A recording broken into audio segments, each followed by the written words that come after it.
പരമേശ്വര ഗുരു സാക്ഷാത് പരബ്രഹ്മ തസ്മൈ ശ്രീ ഗുരവേ നമഃ. എല്ലാവർക്കും നമസ്കാരം.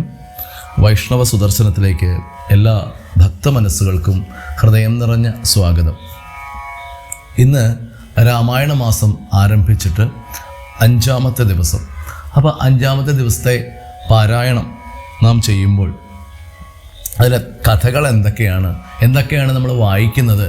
അപ്പോൾ ആ വായിക്കുന്നതിൻ്റെ ആ കഥയും കൂടെ നമ്മളൊന്ന് മനസ്സിലാക്കിയിട്ട് വായിക്കുമ്പോൾ നമുക്കത് കൂടുതൽ അതിനോടുള്ളൊരു താല്പര്യം എന്താണ് അതിനകത്ത് പറഞ്ഞിട്ടുള്ളത് എന്നൊക്കെ നമുക്കറിയാൻ പറ്റും. അപ്പോൾ ആ കഥ മാത്രം നമുക്കൊന്ന് പറഞ്ഞു പോകാം. അപ്പോൾ സമയം അനുവദിക്കുന്നത് പോലെ നമുക്ക് പറയാം. നമുക്ക് വളരെ വിശാലമായിട്ട് പറയാനുള്ള സമയമില്ല. എന്നുവെച്ചാൽ വളരെ വലിയൊരു ഭാഗം വായിക്കേണ്ടതാണ് ഈ 5-ാമത്തെ ദിവസം എന്ന് പറയുന്നത്. അപ്പോൾ നമുക്ക് പറ്റുന്നത് പോലെ ഒരു മണിക്കൂർ ഒക്കെ താഴെ നിൽക്കുന്ന രീതിയിൽ നമുക്കത് പറയാൻ ശ്രമിക്കാം. ബാക്കിയെല്ലാം ഭഗവാൻ തീരുമാനിക്കുന്നത് പോലെ ആണ്. അപ്പോൾ നമുക്ക് തുടങ്ങാം.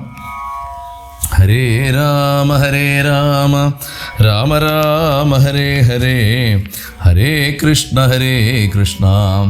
കൃഷ്ണ കൃഷ്ണ ഹരേ ഹരേ. അപ്പോൾ ഭരതനെ രാജാവായിട്ട് വാഴിക്കണം എന്നും അതുപോലെ തന്നെ ശ്രീരാമചന്ദ്ര ഭഗവാനെ 14 വർഷം വനവാസത്തിന് അയക്കണം എന്നും ഉള്ള വരം കൈകേയി ദശരഥനോട് ചോദിക്കുകയും ദശരഥൻ മോഹാലസ്യപ്പെട്ട് വീണ് ദശരഥൻ കൈകേയിയോട് പറയുന്നതുമാണ് രംഗം. അപ്പോൾ ധാരാളം കാര്യങ്ങൾ അവിടെ ദശരഥൻ കൈകേയിയോട് പറയുന്നുണ്ട്. ഭരതനെ രാജാവാക്കണമെങ്കിൽ ആക്കാം, പക്ഷേ അതിന് രാമനെ എന്തിനാണ് കാട്ടിലേക്ക് പറഞ്ഞു വിടുന്നത് എന്നൊക്കെ ചോദിക്കുന്നുണ്ട്. അപ്പോൾ കൈകേയി പക്ഷേ അതിനൊന്നും വഴങ്ങുന്നില്ല. കൈകേയി പറയുന്നത് രാജാവ് ഭരതൻ തന്നെ, അതുപോലെ തന്നെ നാളെ തന്നെ രാമനും വനത്തിലേക്ക് പോകണം, അതും ജടാധാരിയായിട്ട് ഒരു താപസനെ പോലെ കാട്ടിൽ കഴിയണം രാമൻ. അതാണ് ആവശ്യപ്പെടുന്ന കൈകേയി. അപ്പം ഇതുവരെ ആയിരുന്നു കഴിഞ്ഞ 4-ാമത്തെ ദിവസം വായിച്ച് നിർത്തിയിരുന്നത്. തുടർന്ന് സൂര്യൻ ഉദിച്ചു കഴിഞ്ഞപ്പോഴത്തേക്കും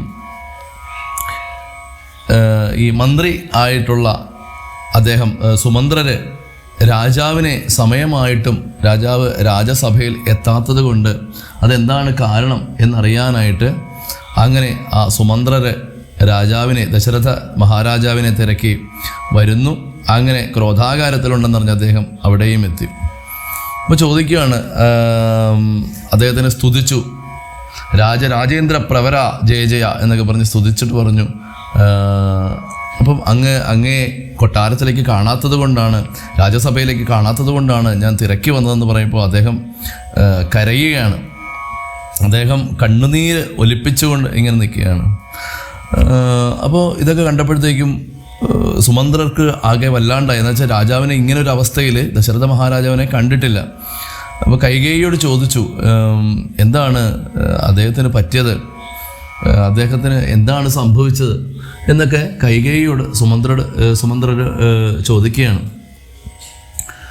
അപ്പോൾ പറയുകയാണ്, ഈ ദശരഥന് കൈകേയി പറയുകയാണ്, ഇന്നലെ രാത്രി ഉറങ്ങിയിട്ടില്ല. കാരണം എന്ന് വെച്ചാൽ അദ്ദേഹത്തിൻ്റെ മനസ്സൊന്നും സ്വസ്ഥമല്ല.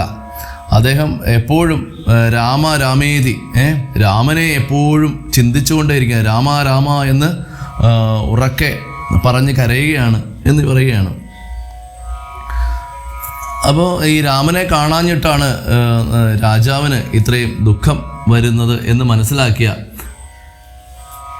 അദ്ദേഹം, ഈ സുമന്ത്രര് പറയുകയാണ്, ആ രാമനെ എത്രയും പെട്ടെന്ന് കൊട്ടാരത്തിലേക്ക് കൂട്ടിക്കൊണ്ടുവരാൻ പറഞ്ഞു. അപ്പോൾ അങ്ങനെ അദ്ദേഹം രാമൻ കൊട്ടാരത്തിലേക്ക്, രാജാവിൻ്റെ കൈകേയിയുമായിട്ടിരിക്കുന്ന ആ ഒരു അന്തഃപുരത്തിലേക്ക് വരികയാണ്. അങ്ങനെ അദ്ദേഹം വന്നു. രാമൻ അദ്ദേഹത്തിൻ്റെ അടുത്തെത്തി, അച്ഛൻ്റെ അടുത്തെത്തി.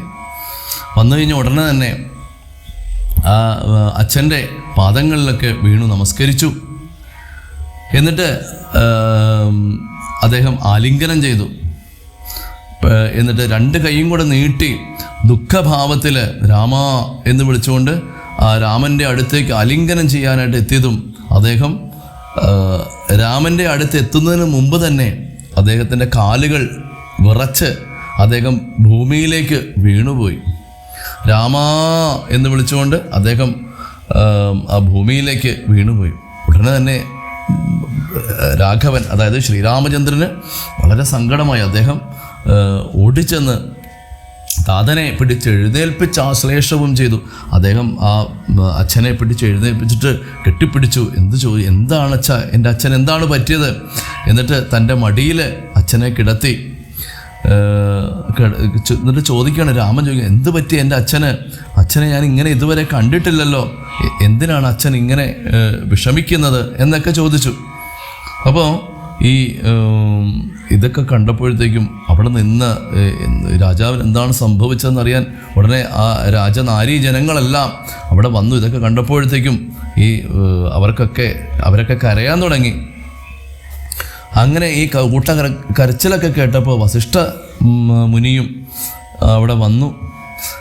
അപ്പോൾ ചോദിക്കുകയാണ്, എന്താണ് എൻ്റെ അച്ഛൻ ഇങ്ങനെ ദുഃഖിക്കാനുള്ള കാരണം, എന്ത് കൈകേയി ചെറിയമ്മേ എന്ന് ചോദിക്കുകയാണ്. അപ്പോൾ പറയുകയാണ്, കാരണം ഈ താതൻ്റെ, ഈ നിൻ്റെ അച്ഛൻ്റെ ദുഃഖത്തിന് കാരണം നീ തന്നെയാണ്. അത് നീ വിചാരിച്ചാൽ മാത്രമേ അച്ഛന് ദുഃഖനിവൃത്തി വരുത്തുവാനായിട്ട് സാധിക്കുകയുള്ളൂ എന്ന് പറയുകയാണ്. സത്യവാദിയായിട്ടുള്ള ശ്രേഷ്ഠനായിട്ടുള്ള നിൻ്റെ അച്ഛനെ സത്യം പ്രതിജ്ഞനാക്കിയിടുന്നത് നീ തന്നെ. സത്യത്തിൽ ഉറച്ചു നിൽക്കാൻ വേണ്ടി പ്രാപ്തനാക്കേണ്ട ഉത്തരവാദിത്വം നിനക്കാണ് എന്ന് പറയുകയാണ്. അതായത് നീയല്ലേ പുത്രന്മാരിൽ ഏറ്റവും മൂത്തയാൾ, നീയല്ലേ ജ്യേഷ്ഠനല്ലേ. അപ്പോൾ പണ്ട് 2 വരം എനിക്ക് അച്ഛൻ തന്നിട്ടുണ്ട്. അപ്പോൾ ഞാനത് ഇന്ന് അദ്ദേഹത്തിനോട് ചോദിച്ചു. അപ്പോൾ അത് ആ വരം നിന്നോടത് പറയാനായിട്ട് അദ്ദേഹത്തിന് നാണമാണ്. ദശരഥ മഹാരാജാവിന് അത് നിന്നോട് പറയാനുള്ളൊരു ബുദ്ധിമുട്ട് കൊണ്ടാണ് അദ്ദേഹം ഇങ്ങനെ വിഷമിച്ചിരിക്കുന്നത് എന്ന് പറയുകയാണ്. എന്നിട്ട് അപ്പോൾ രാമൻ പറയുകയാണ്, അതായത് അമ്മേ, ഞാൻ എന്താണ് ചെയ്യേണ്ടത്? ഞാൻ എന്തു വേണമെങ്കിലും ചെയ്യാൻ തയ്യാറാണ് എൻ്റെ അച്ഛന് വേണ്ടിയിട്ട്. പുത്ത് എന്ന് പറയുന്ന ഒരു നരകമുണ്ട്. ആ പുത്തിൽ നിന്നും, പുത്നാമമാകുന്ന നരകത്തിൽ നിന്നും ത്രാണനം ചെയ്യുന്നവനെയാണ് പുത്രൻ എന്ന് വിളിക്കാനുള്ള യോഗ്യതയുള്ളൂ. അപ്പോൾ എന്നിട്ട് പറയാം, എൻ്റെ അച്ഛന് വേണ്ടിയിട്ട് എൻ്റെ ഈ ജീവനെ തന്നെ ഞാൻ ഉപേക്ഷിക്കാൻ തയ്യാറാണമ്മേ. എൻ്റെ അമ്മയെ, കൗസല്യ മാതാവിനെ ഞാൻ ഉപേക്ഷിക്കണോ? എൻ്റെ അച്ഛന് വേണ്ടിയിട്ട് ഞാൻ ഉപേക്ഷിക്കും. എൻ്റെ പ്രാണപ്രേയസിയായിട്ടുള്ള സീതയെ ഞാൻ ഉപേക്ഷിക്കണോ? എൻ്റെ അച്ഛന് വേണ്ടിയിട്ട് ഞാൻ അതും ചെയ്യും. ഇനി ഈ രാജ്യം ഞാൻ ഉപേക്ഷിക്കണോ? ഈ രാജ്യവും ഞാൻ ഉപേക്ഷിച്ച് ഞാൻ മറ്റേതെങ്കിലും ഒരു രാജ്യത്തിൽ പോയി ഞാൻ ജീവിച്ചുകൊള്ളാം. ഇനി എൻ്റെ പ്രാണൻ്റെ പാതിയായ എൻ്റെ ലക്ഷ്മണനെ ഞാൻ ഉപേക്ഷിക്കണോ? എൻ്റെ അച്ഛന് വേണ്ടിയിട്ട്, അച്ഛന് സന്തോഷമാകുമെങ്കിൽ ഞാൻ എൻ്റെ ലക്ഷ്മണനെയും ഉപേക്ഷിക്കാം. ഇനി ഇതൊന്നുമല്ല, ഞാൻ പാവകൻ തങ്കൽ പതിക്കണോ? ഞാൻ കത്തുന്ന അഗ്നിയിലേക്ക് ഞാനെടുത്ത് ചാടണോ? ഞാൻ അതിനും തയ്യാറാണ്. ഇനി അതല്ല, ഞാൻ ഘോരമായിട്ടുള്ള കാളകൂട വിഷം ഞാൻ ഭക്ഷിക്കണോ? അതും ഞാനെടുത്ത് കുടിക്കാം. എൻ്റെ അച്ഛൻ നിയോഗിച്ചാൽ എന്തും ഞാൻ സന്തോഷത്തോടു കൂടി ചെയ്യും. കാര്യം എൻ്റെ അച്ഛൻ ദുഃഖിക്കാൻ പാടില്ല. എന്നിട്ട് പറയുകയാണ്, താതകാര്യം അതായത് അച്ഛൻ്റെ ഇഷ്ടം അനുസരിച്ച് അത് അച്ഛൻ പറയാതെ തന്നെ സന്തോഷത്തോടു കൂടി ചെയ്യുന്നവനാണ് ഉത്തമനായിട്ടുള്ള പുത്രൻ. ഉത്തമനായിട്ടുള്ള പുത്രൻ്റെ ലക്ഷണം പറയുകയാണ്, അച്ഛൻ മനസ്സിൽ കാണുമ്പോൾ തന്നെ അച്ഛൻ്റെ ഇഷ്ടം മനസ്സിലാക്കി അത് ചെയ്യുന്നവനാണ് ഉത്തമനായിട്ടുള്ള പുത്രൻ എന്ന് പറയുകയാണ്. എന്നിട്ടോ, നിയുക്തനായിട്ട് ചെയ്യുന്നവൻ മധ്യമനായുള്ള പുത്രൻ എന്നറിഞ്ഞാലും, ഇനി അച്ഛൻ അറിഞ്ഞത് ചെയ്യുന്നവനാണെങ്കിൽ മധ്യമനായിട്ടുള്ള പുത്രനാണ്. ഇനി അച്ഛൻ പറയുകയാണ്, പറഞ്ഞിട്ടും ആ കർത്തവ്യം ചെയ്യാത്ത പുത്രൻ പിത്രോർ മലമെന്ന് ചൊല്ലുന്നു, അതായത് പിതാവിൻ്റെ മലം മാത്രമാണെന്ന് പറയുന്നു എന്ന് പറയാണ്. അതുകൊണ്ട് അച്ഛൻ്റെ നിയോഗം അനുഷ്ഠിക്കാൻ ആകുലം എനിക്കില്ല, നിർണയം എനിക്ക് യാതൊരുവിധ സംശയവുമില്ല. അതുകൊണ്ട് അച്ഛൻ പറയുന്നത് എന്തും ഞാൻ അനുസരിക്കും. സത്യം കരോമ്യഹം സത്യം കരോമ്യഹം സത്യം മയോക്തം, മറിച്ച് രണ്ടായി വരാ. അമ്മേ, രാമൻ സത്യം ചെയ്തു തരുന്നു, എൻ്റെ കൈകേയി മാതാവിന് സത്യം ചെയ്തു തരികയാണ്. എനിക്ക് ഒരൊറ്റ വാക്കേ ഉള്ളൂ, ഈ രാമന് രണ്ടാമതൊരു വാക്കില്ലമ്മ എന്ന് പറയുകയാണ്. അപ്പോൾ അങ്ങനെ രാമൻ്റെ ആ പ്രതിജ്ഞയൊക്കെ കേട്ടൊരു കൈകേയി രാമനോട് പറയുകയാണ്, താതൻ, അതായത് നിന്റെ അച്ഛൻ നിനക്ക് അഭിഷേകാർത്ഥമായിട്ടുടൻ ആദരാൽ സംഭരിച്ചോരു സംഭാരങ്ങൾ, നിന്റെ അച്ഛൻ നിനക്കായി കൊണ്ടുവന്നിട്ടുള്ള ഈ അഭിഷേകം, നിന്നെ രാജാവാക്കാനായിട്ട് ഇവിടെ സംഭരിച്ചു വെച്ചിട്ടുള്ള ഈ അഭിഷേക സംരംഭങ്ങളെല്ലാം കൊണ്ട് അഭിഷേകം ചെയ്യണം. ആർക്ക് ചെയ്യണം? എൻ്റെ പുത്രനായിട്ടുള്ള ഭരതന് അഭിഷേകം ചെയ്യണം എന്ന് പറയുകയാണ്.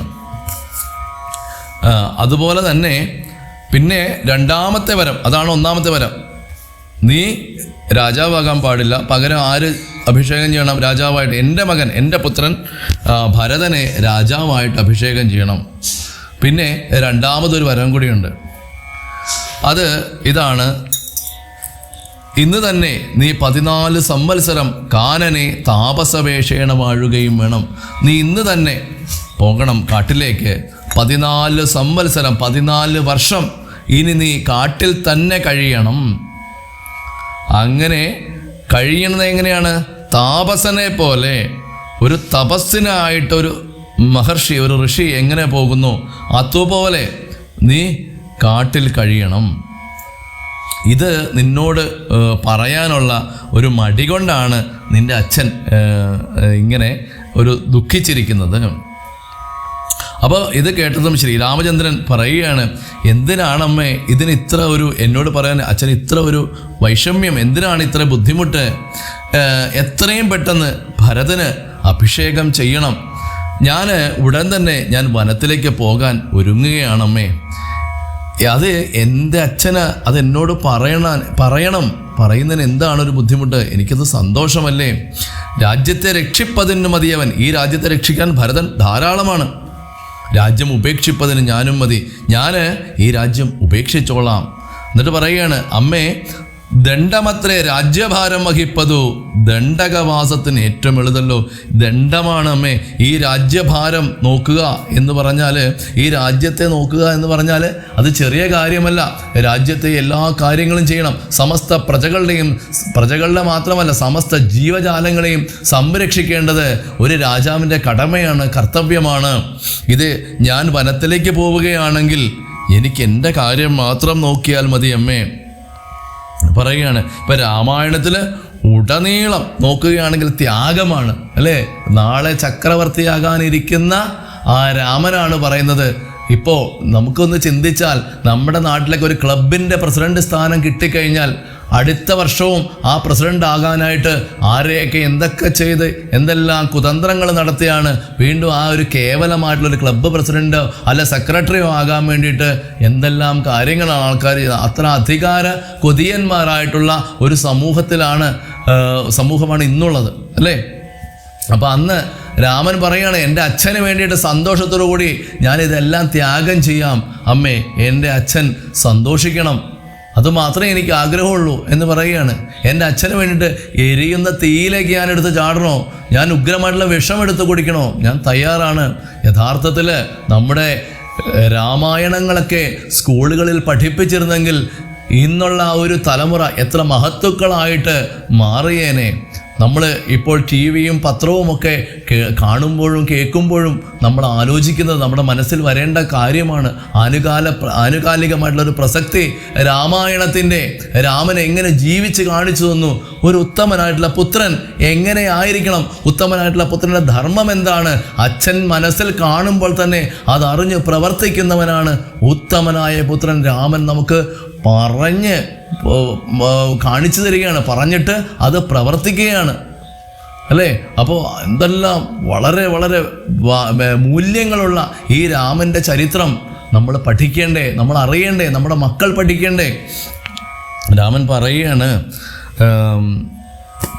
സ്നേഹം എന്നെക്കുറിച്ച് എൻ്റെ അമ്മയ്ക്ക് സ്നേഹം കൂടുതലാണ്. ഇപ്പോൾ ഭരതനെയും എന്നെയും കൂടെ നോക്കുമ്പോൾ അമ്മയ്ക്ക് എന്നോട് സ്നേഹം കൂടുതലാണ്. അതുകൊണ്ടാണ് അമ്മ എന്നെ കാട്ടിലേക്ക് പറഞ്ഞയക്കുന്നത്. ഇത്രയും ഭാരമുള്ള, ഇത്രയും ദുഃഖമേറുന്ന, ഇത്രയും ഉത്തരവാദിത്തങ്ങളുള്ള ഈ ഒരു രാജ്യം ഭരിക്കുക എന്നുള്ള ആ ഒരു കടമ അമ്മ ഭരതന് കൊടുത്തു. നോക്കിക്കേ, നെഗറ്റീവിനെ എന്ത് സിമ്പിളായിട്ട്, എന്ത് ഈസി ആയിട്ടാണ് ഭഗവാൻ അത് മറച്ചിട്ട് പോസിറ്റീവാക്കുന്നത്. ജീവിതത്തിലെ ഏറ്റവും വലിയ ഒരു കാര്യം നടക്കാൻ പോവുകയാണ്. ആ രാജ്യത്തിൻ്റെ രാജാവാകാൻ പോവുകയാണ്. ആ രാജ്യത്തിന് അയോധ്യ തലസ്ഥാനമായിട്ട് നിൽക്കുന്ന ഭൂമി മുഴുവൻ ഭരിക്കാം ഒരവസരമാണത്. അതൊരു ഭാഗ്യമാണ് രാമൻ നിസ്സാരമായിട്ട് കാണുന്നത്. അമ്മയ്ക്ക് എന്നോട് സ്നേഹം കൂടുതലുള്ളത് കൊണ്ടാണ് അമ്മയ്ക്ക് ഇങ്ങനെയൊക്കെ ചെയ്യാൻ തന്നെ തോന്നുന്നത് എന്ന് അമ്മയ്ക്ക് ഇങ്ങനെ പറയാൻ തോന്നുന്നത്. എന്നിട്ട് അച്ഛനോട് പറയുകയാണ്, അച്ഛാ, ആകാശഗംഗയെ പാതാള ലോകത്തുനിന്ന് വേഗേന കൊണ്ടുചെന്നാക്കി ഭഗീരഥൻ നമ്മുടെ പിതൃക്കൾക്ക് വേണ്ടിയിട്ട് ആകാശഗംഗയെ പാതാള ലോകത്ത് കൊണ്ടുവരാനായിട്ട് ഭഗീരഥൻ ചെയ്യുന്ന പ്രയത്നം എന്തിനു വേണ്ടിയിട്ടാണ്? പിതൃക്കൾക്ക് വേണ്ടിയിട്ടാണ് ചെയ്യുന്നത്. അപ്പോൾ ആർക്ക് വേണ്ടി? പിതൃക്കൾക്ക് വേണ്ടിയിട്ട് ഭഗീരഥൻ ചെയ്ത പ്രയത്നം. അതുപോലെ തന്നെ തൻ്റെ യൗവനം, തൻ്റെ യൗവനം തൻ്റെ അച്ഛന് കൊടുത്തിട്ട് അച്ഛനിൽ നിന്നും ജരാനരകൾ വാങ്ങിയില്ലേ?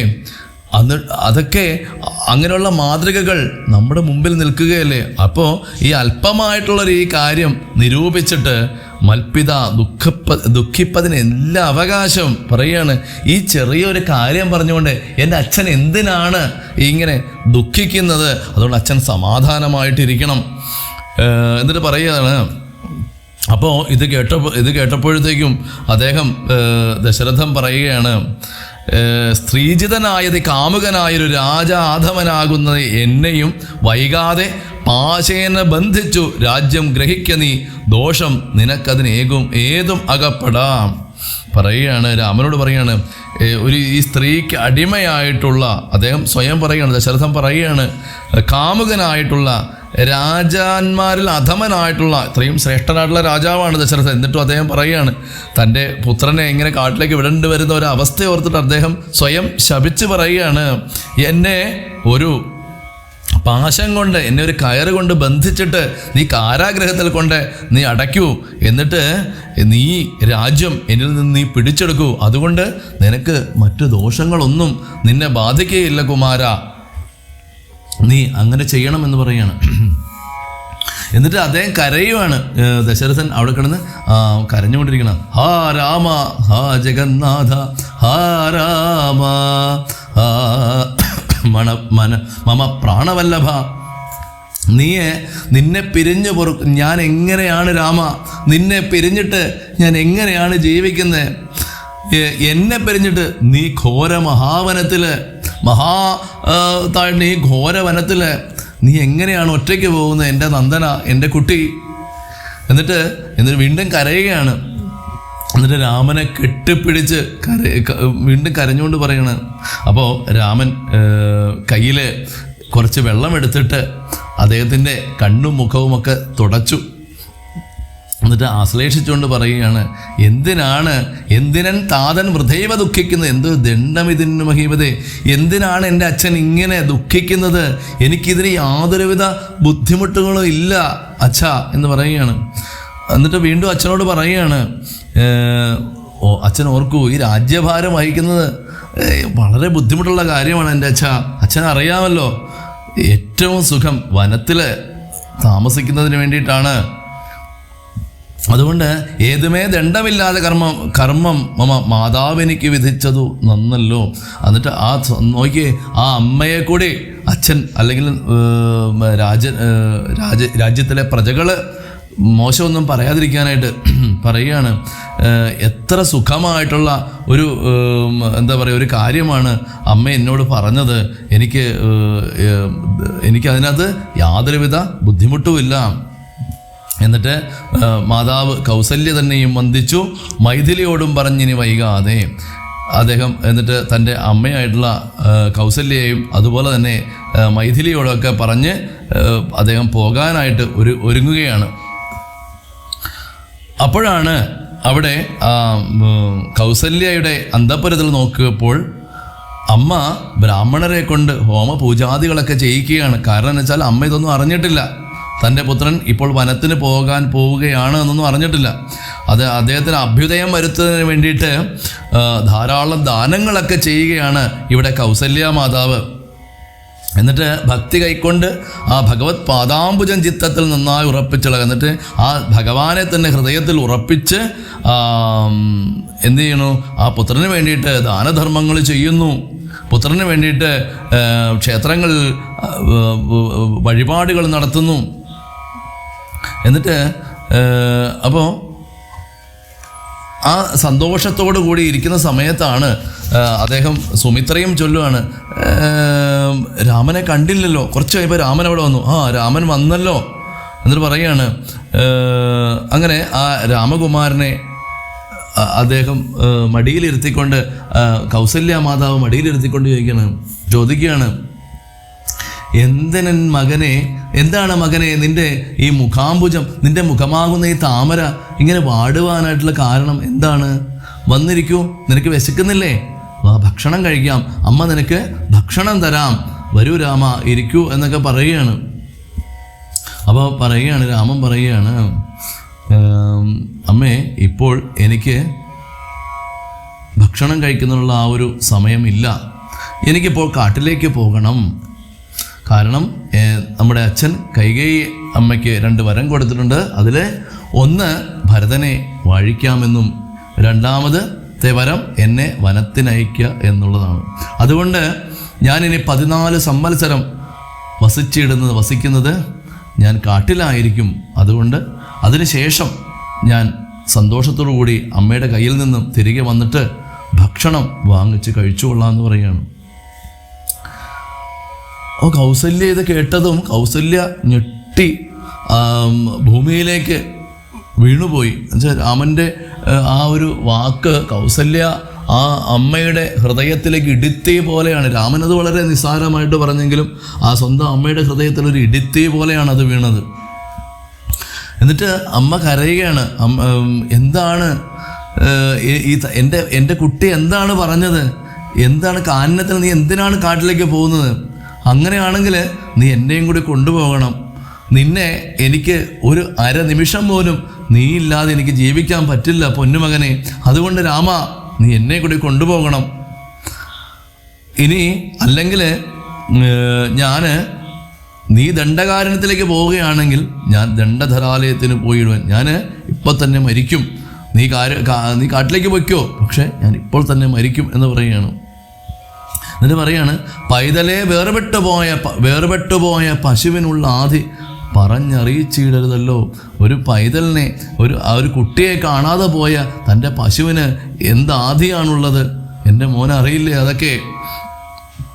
ഇനി ഭരതൻ നാട് വാഴണമെങ്കിൽ നീ കാട് വാഴണമെന്നുണ്ടോ?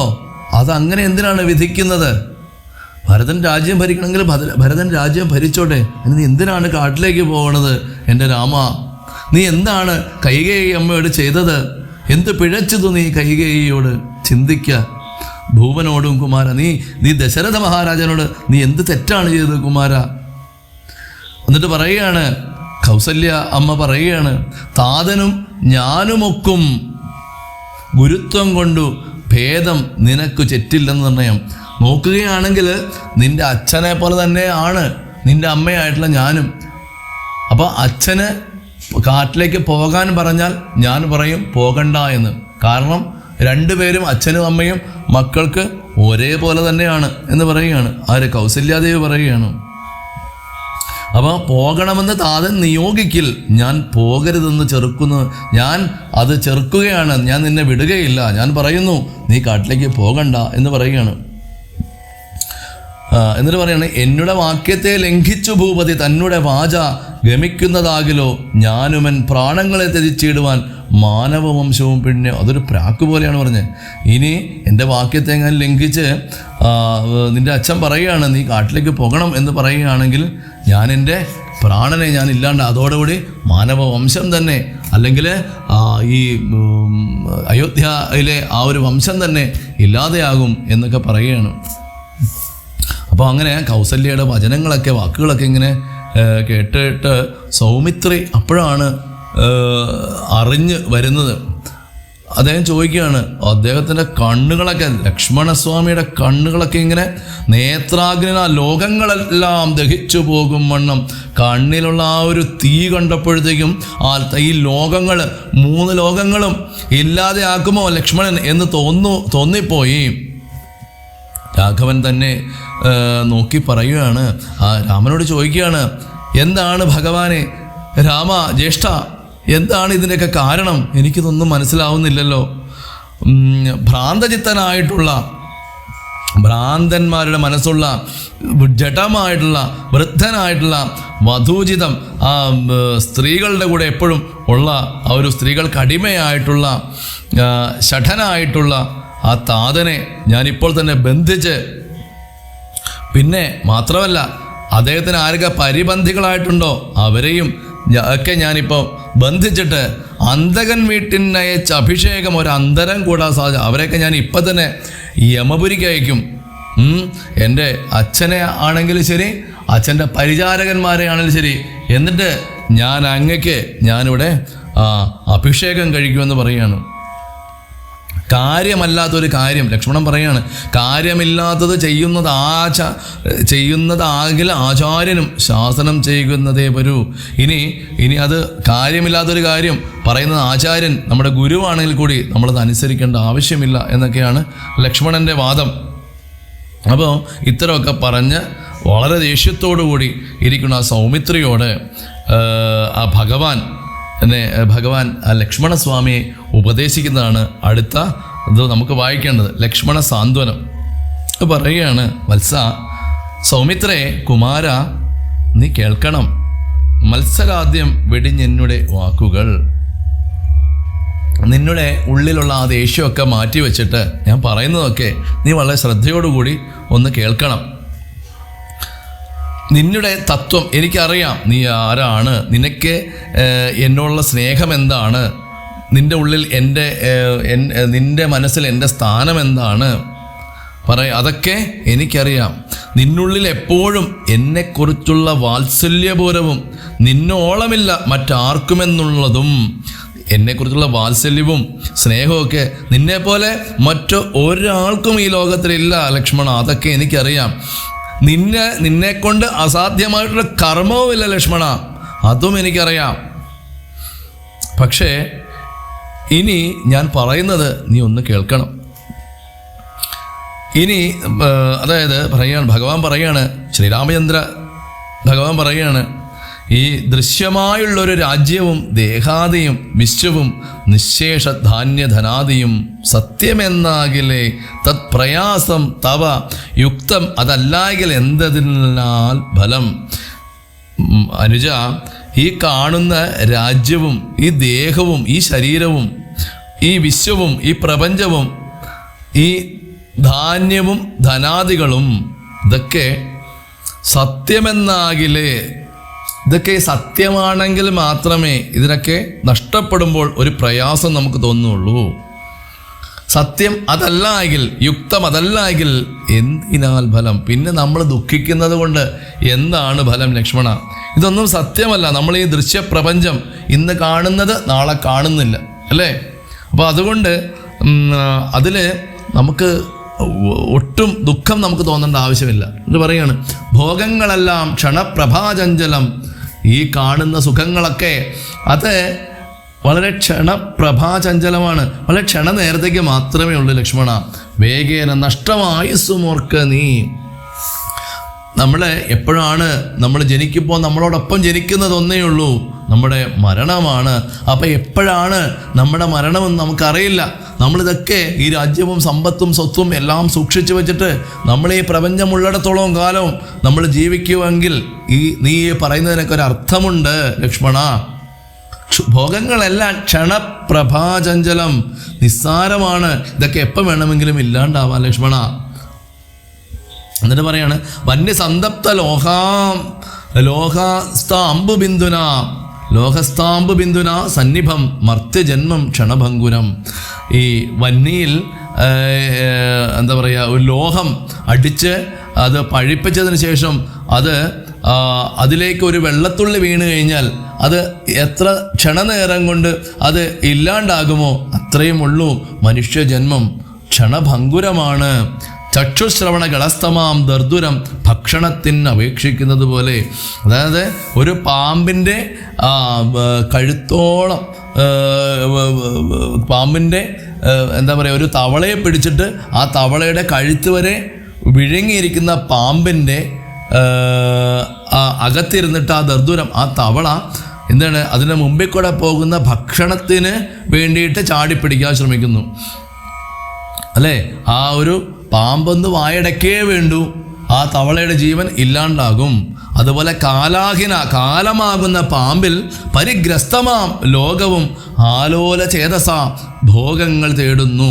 അപ്പോൾ ആ കാലമാകുന്ന ആ പാമ്പിൻ്റെ ഉള്ളിലാണ് നമ്മളെല്ലാവരും പെട്ടിരിക്കുന്നത്. എന്നിട്ടും എന്ത് ചെയ്യുന്നു, ആ ഭോഗങ്ങൾക്ക് വേണ്ടിയിട്ട് നാം എല്ലാം നടക്കുകയാണ് ലക്ഷ്മണ. അതുപോലെ ഈ പുത്രമിത്രാർത്ഥ കളത്രാദി സംഗമം എത്രയും അല്പകാലസ്ഥിതമോർക്ക് നീ. ഇതൊക്കെ പുത്രം കളത്രം, പുത്രം മിത്രം കളത്രം, പുത്രന്മാര് മിത്രങ്ങള്, അർത്ഥം ധനം അല്ലെ, കളത്രം എന്ന് പറഞ്ഞാൽ ആ ഭാര്യ. ഇതൊക്കെ കുറച്ച് നാളത്തേക്കുള്ള ലക്ഷ്മണ. നമ്മളെല്ലാവരും കുറച്ച് നാൾ ഒരുമിച്ച് ജീവിക്കുന്നു. അത് കുറച്ച് അല്പകാലത്തേക്ക് മാത്രമേ ഉള്ളൂ. എങ്ങനെയാണെന്ന് പറയുന്നു ഭഗവാൻ. പാന്തർ പെരുവഴി അമ്പലം തന്നിലെ താന്തരായി കൂടി വിയോഗം വരും പോലെ. ഈ എന്താ പറയുക, വഴിപോക്കന്മാർ പെരുവഴി അമ്പലത്തിൽ അല്ലേ, പണ്ടത്തെ കാലത്ത് പെരുവഴി അമ്പലങ്ങളുണ്ടായിരുന്നു. ഒത്തിരി വലിയ ദൂരെ നിന്നൊക്കെ നടന്നു വരുന്ന ആൾക്കാർ. അപ്പോൾ അവർക്ക് താമസിക്കാനായിട്ട് അന്ന് രാത്രിയിൽ അവർ കുറച്ച് സമയം അവിടെ ഒരുമിച്ചിരിക്കും. എന്നിട്ട് വീണ്ടും സൂര്യൻ ഉദിക്കുമ്പോൾ ഓരോരുത്തർക്കും എങ്ങോട്ടൊക്കെയാണോ പോകേണ്ടത് അവരങ്ങനെ പോവുകയും ചെയ്യും. അപ്പോൾ അങ്ങനെ താന്തരായി കൂടി വിയോഗം വരും പോലെ കുറച്ച് സമയം ആ പെരുവഴി അമ്പലത്തിൽ ഒരുമിച്ചിരുന്നിട്ട് അവർ ഓരോരുത്തർക്കും എപ്പോഴാണ് എങ്ങോട്ടാണോ ആർക്കൊക്കെയാണോ പോകേണ്ടത് അവർ വരുന്നത് പോലെ, കൂടി യോജിക്കുന്നത് പോലെ തന്നെ അവർ തിരികെ പോവുകയും ചെയ്യും ലക്ഷ്മണ. നദ്യാമൊഴുകുന്ന കാഷ്ടങ്ങൾ പോലെയും എത്രയും ചഞ്ചലമാലയ സംഗമം. ഈ ആലയ സംഗമം, അതായത് ഈ വീട്ടിലുള്ള ആ ഒരു സംഗമം എന്ന് പറയുന്നത് നദ്യാമൊഴുകുന്ന കാഷ്ടങ്ങൾ എന്ന് പറഞ്ഞാൽ വിറകുകൾ. നദിയിൽ നിന്ന് പല സ്ഥലത്തു നിന്നും വിറകുകൾ ഒഴുകി വരും അല്ലേ. ഒഴുകി വന്ന് ചിലപ്പോൾ അത് ഒരുമിച്ചൊക്കെ കുറച്ച് സമയമൊക്കെ നിൽക്കും. എന്നിട്ട് എന്ത് ചെയ്യും, അത് വീണ്ടും പല നദിയുടെ പല കൈവഴികളിലായിട്ട് പല വിറകുകളും ആ തടികളും ഒഴുകി അവസാനം പല വഴിക്കായിട്ട് പോകുന്നു. വീണ്ടും ഭഗവാൻ പറയാണ്, ലക്ഷ്മിയും അസ്ഥിരയല്ലോ മനുഷ്യർക്കു നിൽക്കുമോ യൗവനവും പുനരധ്രുവം. പറയുകയാണ് ലക്ഷ്മി എന്ന് പറഞ്ഞാൽ ധനം, ഐശ്വര്യം, അതും മനുഷ്യർക്ക് സ്ഥിരമായിട്ട് ആരുടെയും കയ്യിൽ ഉണ്ടാകുന്നുണ്ടോ? അതും അസ്ഥിരയാണ് അല്ലേ, സ്ഥിരമല്ല. പിന്നെ ചോദിക്കുകയാണ്, നീ എനിക്ക് അച്ഛനെയൊക്കെ ബന്ധിച്ച് എനിക്കിപ്പോൾ ഈ രാജ്യം മേടിച്ചു തരികയാണെങ്കിൽ എനിക്ക് എന്നും ഈ യൗവനം ഇതേപോലെ നിൽക്കുമോ ലക്ഷ്മണ? നീ ഒന്ന് ചിന്തിച്ച് നോക്കിക്കേ. ഞാൻ എന്നും ഇതുപോലെ ഇരിക്കുമോ? എനിക്കും വയസ്സാകില്ലേ, ഞാനും മരിക്കില്ലേ? അപ്പോൾ അതുകൊണ്ട് ഞാൻ എന്നും ഇങ്ങനെ ഈ ഒരു യൗവനത്തിൽ നിൽക്കുമോ? ഒന്ന് ചിന്തിച്ച് നോക്കൂ. നമ്മളുടെ ഇന്നത്തെ കാലത്തിലുള്ള ആരെങ്കിലും ചിന്തിക്കുന്ന കാര്യമാണോ? ഇപ്പം എല്ലാവരും ആനുകാലിക പ്രസക്തി ഇപ്പോഴും രാമായണത്തിന് ത്രേതായുഗത്തിൻ്റെ അവസാന കാലഘട്ടത്തിൽ രചിക്കപ്പെട്ട രാമായണം ദ്വാപരയുഗം 8,32,000 വർഷം കഴിഞ്ഞ് കലിയുഗം 5100 വർഷത്തിന് ശേഷവും ചർച്ച ചെയ്യപ്പെടുന്നെങ്കിൽ ഇതിൻ്റെ ആനുകാലിക പ്രസക്തി എന്തുമാത്രമുണ്ട് എന്ന് നമ്മളൊന്ന് ചിന്തിക്കണം. എന്നിട്ട് പറയാണ്, ലക്ഷ്മിയും അസ്ഥിരയല്ലോ. ധനമൊക്കെ ആർക്കെങ്കിലും സ്ഥിരമായിട്ട് നിൽക്കുമോ? യൗവനമൊക്കെ ആർക്കെങ്കിലും എപ്പോഴും ഉണ്ടാകുമോ? ഇതൊക്കെ ചോദിക്കുകയാണ്. സ്വപ്ന സമാനം കളത്ര സുഖം നൃണ അല്പമായുസും നിരൂപിക്ക ലക്ഷ്മണ. ഇതൊക്കെ വെറും സ്വപ്നം പോലെയാണ് ലക്ഷ്മണ. ഇതൊക്കെ നമ്മൾ ഉള്ളതായിട്ട് തോന്നും, സ്വപ്നം കാണുക. പക്ഷേ രാവിലെ ആകുമ്പോൾ മനസ്സിലാവും ഇതൊക്കെ സ്വപ്നമായിരുന്നു. ഇതൊക്കെ കളത്ര സുഖമൊക്കെ, ഭാര്യാസുഖം, ഭർത്തൃസുഖം, മക്കളുമായിട്ടുള്ള ആ സുഖങ്ങൾ, ഇതൊക്കെ വെറും കുറച്ച് സമയത്തേക്കുള്ളൂ. നൃണാം അല്പമായുസും, നമുക്ക് കുറച്ച് ആയുസേ ഉള്ളൂ. നിരൂപിക്കുക, നീ മനസ്സിലാക്കൂ ലക്ഷ്മണ എന്നൊക്കെ പറയുകയാണ്. വളരെ ഗംഭീരമായ ഉപദേശങ്ങളാണ് ഭഗവാൻ അവിടെ കൊടുക്കുന്നത്. എന്നിട്ട് വീണ്ടും പറയുകയാണ്, ആയുസ് പോകുന്നത് ഏതും അറിവില്ല, മായാസമുദ്രത്തിൽ മുങ്ങിക്കിടക്കിയാൽ. നമ്മൾ ആ ഒരു മായാസമുദ്രത്തിൽ, നമ്മുടെ ധാരണ എന്താണ്? നമ്മൾ ഒരിക്കലും മരിക്കുകയില്ല, നമ്മളെന്നും ഈ ഭൂമിയിൽ ഉണ്ടാകും എന്ന് വിചാരിച്ചിട്ട് ആൾക്കാരിങ്ങനെ വെട്ടിപ്പിടിക്കുന്നത്, അല്ല പറ്റിച്ചെടുക്കുന്നത്, തട്ടിപ്പറിക്കുന്നത്. എന്തിനാണ്? ഞാൻ എന്നും ഈ ഭൂമിയിൽ ഉണ്ടാകും എന്നുള്ള ഒരു ചിന്ത കൊണ്ടാണ് ഇങ്ങനെ പൈസ ഉണ്ടാക്കാനായിട്ടുള്ള ആ ഒരു തത്രപ്പാടിൽ. ഇവിടെ ഭാര്യ ജോലിക്ക് പോകുന്നു, ഭർത്താവ് ജോലിക്ക് പോകുന്നു, അച്ഛൻ പോകുന്നു, അമ്മ ജോലി പോകുന്നു. അവസാനം ഒന്നുമില്ലാത്തൊരവസ്ഥയിലേക്കാണ് അവസാനം എത്തുന്നത്. അപ്പോൾ ഇതൊക്കെ സാധാരണ ഒരു രീതിയിൽ ജീവിച്ചു പോകണമെങ്കിൽ ചെറിയ ചെറിയ ചെറിയ സുഖങ്ങളിലൂടെ നമുക്ക് ജീവിക്കാം. പക്ഷേ ആൾക്കാർ കൂടി സുഖങ്ങളിലേക്ക് പോകുമ്പോഴാണ് കിട്ടുന്നത് ഒന്നും കൊണ്ട് തികയാതെ വരുന്നത്. വീട്ടിലുള്ള സകല ആൾക്കാരും വീണ്ടും ജോലി ചെയ്ത് ധനം സമ്പാദിക്കേണ്ട ഒരു ആവശ്യത്തിലേക്ക് വരുന്നത്. ധനം സമ്പാദിക്കണം, വേണ്ടാന്നല്ല. എന്നിട്ട് പറയുകയാണ്, വാർദ്ധക്യമോട് ജരാനരയും പൂണ്ടു ചീർത്തമോഹേന മരിക്കുന്നതു ചിലർ. എന്നിട്ട് ചിലരാണെങ്കിൽ വാർദ്ധക്യം വന്ന് ആ ജരയും നരയും ഒക്കെ വന്ന് അവസാനം അവരിങ്ങനെ മോഹിച്ചിരുന്ന് മരിക്കുകയാണ് എന്നൊക്കെ പറയുകയാണ്. എന്നിട്ട് നേത്രേന്ദ്രിയം കൊണ്ട് കണ്ടിരിക്കേ പുനരോർത്തറിയുന്നീലമായതൻ വൈഭവം. ഇതൊക്കെ കാണുന്നുണ്ടെങ്കിലും ഇതൊക്കെ മായയുടെ വൈഭവമാണെന്ന് ആരും അറിയുന്നില്ല. എന്നിട്ട് പറയാണ്, കാലസ്വരൂപനാം ഈശ്വരൻ തന്നെ ലീലാവിശേഷങ്ങളൊന്നും ഓരായുകയാൽ ആമകുംഭാമ്പു സമാനമായുസ്സുടൻ പോമതേതും ധരിക്കുന്നതില്ലേതുമേ. പിന്നെ എന്താണ് പറയുന്നത്? രോഗങ്ങളായുള്ള ശത്രുക്കളും വന്നു ദേഹം നശിപ്പിക്കുമേവനും നിർണയം. അതിൻ്റെ ഇടയ്ക്കാണ് ആ രോഗങ്ങളാകുന്ന ശത്രുക്കളൊക്കെ വന്നിട്ട് ഓരോരുത്തരുടെയും ശരീരത്തെ നശിപ്പിക്കാൻ തുടങ്ങുന്നത്. വ്യാഘ്രയെപ്പോലെ ജരയും അടുത്ത് വന്ന് ആക്രമിച്ചിടും ശരീരത്തെ നിർണയം. ആ വ്യാഘ്രയെപ്പോലെയാണ് അലറിക്കൊണ്ട് ആ ജരയൊക്കെ ശരീരത്തെ വന്ന് ആക്രമിക്കുന്നത്. പിന്നെയോ മൃത്യുവും കൂടൊരു നേരം പിരിയാതെ ഛിദ്രവും പാർത്തുള്ളിലിരിക്കുന്നു. എപ്പോഴും നമ്മുടെ കൂടെയുള്ളത് എന്താണ്? ആ മൃത്യുവാണ്, ആ മരണമാണ്. അത് നമ്മുടെ കൂടെയുള്ളത്. അതുകൊണ്ട് ഈ ദേഹം കൊണ്ട് നീ അഹങ്കരിക്കാതെ എന്ത് ചെയ്യണം? ബ്രാഹ്മണോഹം നരേന്ദ്രോഹം ആഢ്യോഹം എന്ന ആമ്രേഡിതം കലർന്നിടുന്ന ശാന്തരെ. ചിലർ വിചാരിക്കും എന്താണ്? ഞാൻ ബ്രാഹ്മണനാണ്. ചിലർ വിചാരിക്കും നരേന്ദ്രൻ, ഞാൻ രാജാവാണ്. അപ്പോൾ അങ്ങനെയൊക്കെ വിചാരിക്കുന്നത് അജ്ഞാനം കൊണ്ടാണ്.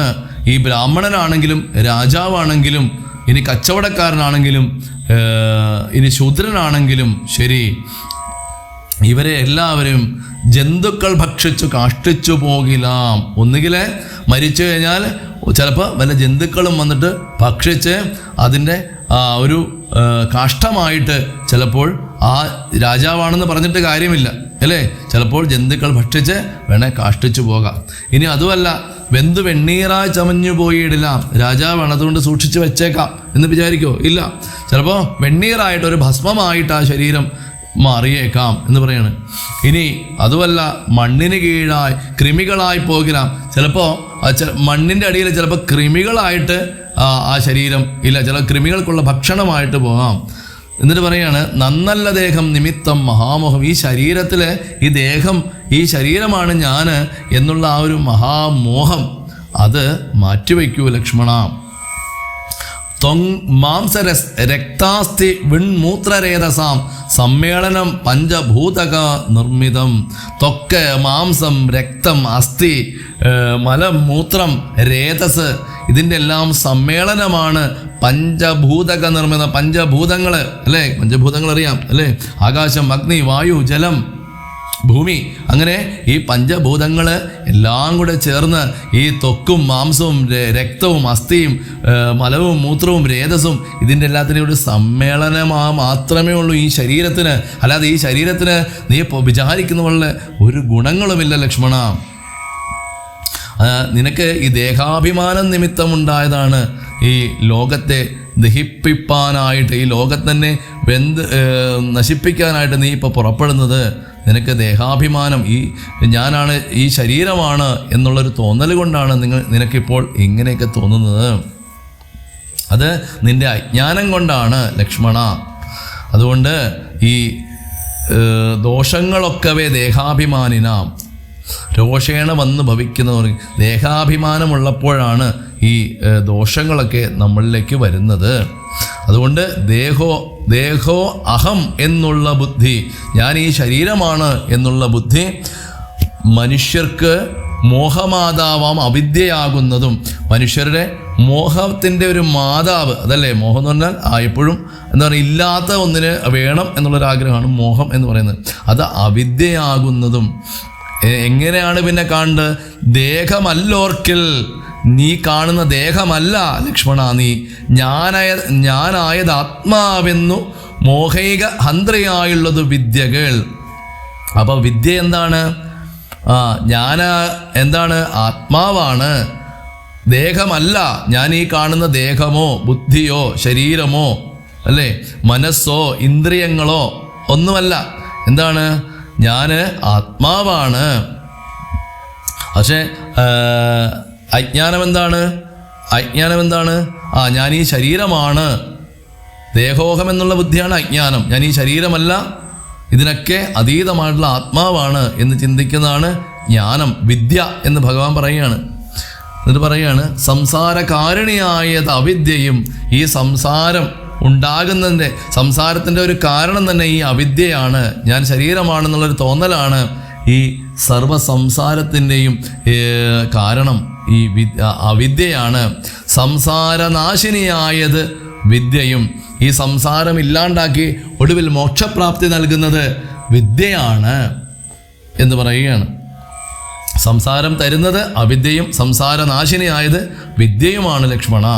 ആകയാൽ അതുകൊണ്ട് മോക്ഷാർത്ഥിയാകിൽ വിദ്യാഭ്യാസം ഏകാന്തചേതസാ ചെയ്യുക വേണ്ടുന്നതും. നിനക്ക് മോക്ഷത്തിനാണ് ആഗ്രഹമെങ്കിൽ നീ ഇതിനെക്കുറിച്ച് ആത്മതത്വം എന്താണെന്ന് നന്നായിട്ട് മനസ്സിലാക്കണം. അതുപോലെ തന്നെ കാമക്രോധ ലോഭ മോഹാദികളൊക്കെ ആണ് നമ്മുടെ ശത്രുക്കളാകുന്നത് എന്ന് നീ മനസ്സിലാക്കണം. അതുപോലെ തന്നെ മുക്തിക്ക് വിഘ്നം വരുത്തുന്നതും ഈ ക്രോധം ആണെന്ന് നീ അറിയണം. നിന്റെ ക്രോധമൊക്കെ നീ മാറ്റണം. നീ വികാരത്തിന് അടിമപ്പെടരുത് ലക്ഷ്മണ. നീ വിവേകത്തിനാണ് നീ പ്രാധാന്യം കൊടുക്കേണ്ടത്. വിവേകത്തിന് നീ അടിമപ്പെടൂ ലക്ഷ്മണ.